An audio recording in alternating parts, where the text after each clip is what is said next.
قبر کھود کر مردوں کے ساتھ زنا کرنے والے بدبخت شخص کا واقعہ۔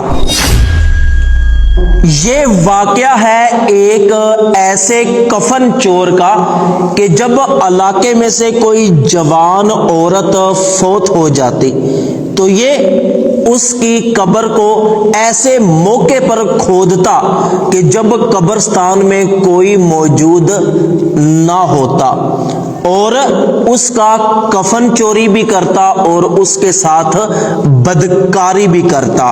تو ایک مرتبہ ایسے ہوا کہ علاقے میں سے کسی جوان عورت کا انتقال ہو گیا۔ اس کفن چور نے اس کا جنازہ پڑھا اور اس کی قبر دیکھ لی اور موقع پا کر قبرستان میں آیا۔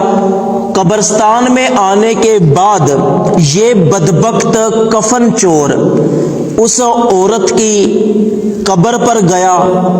قبر کے اوپر سے اس نے سبز ٹہنیاں ہٹائیں کیونکہ قبر بالکل نئی بنی ہوئی تھی۔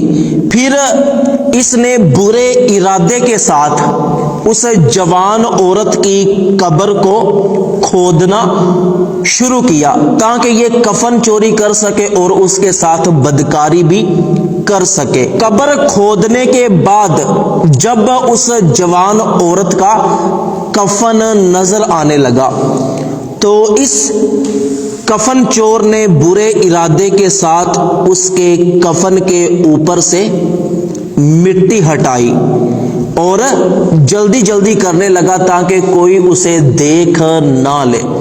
جب وہ بدبخت کفن چور اس عورت کے کفن کے اوپر سے مٹی ہٹا رہا تھا تو معجزاتی طور پر اس عورت نے اس بدبخت کفن چور کا بازو پکڑ لیا۔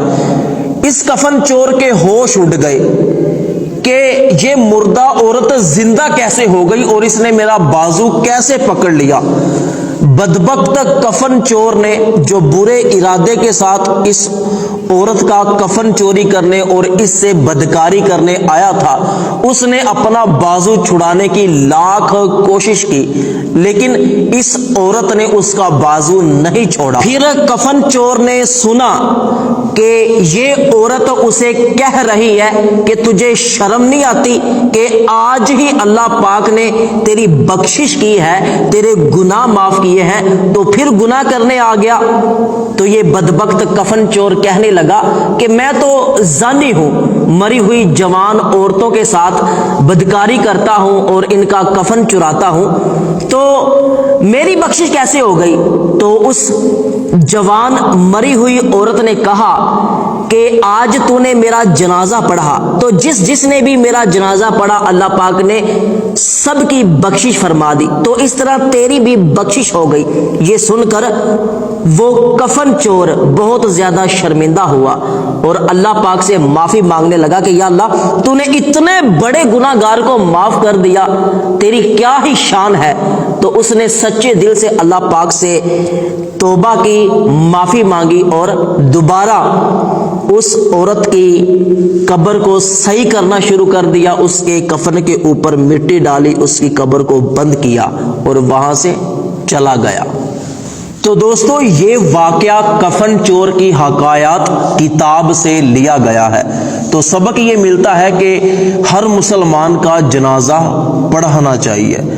اگر مرنے والا نیک ہوتا ہے تو اس کے طفیل جنازہ پڑھنے والوں کی بخشش ہو جاتی ہے، اور اگر جنازہ پڑھنے والوں میں سے کوئی نیک ہو تو اس کے طفیل میت کی بخشش ہو جاتی ہے۔ اللہ پاک عمل کی توفیق عطا فرمائے۔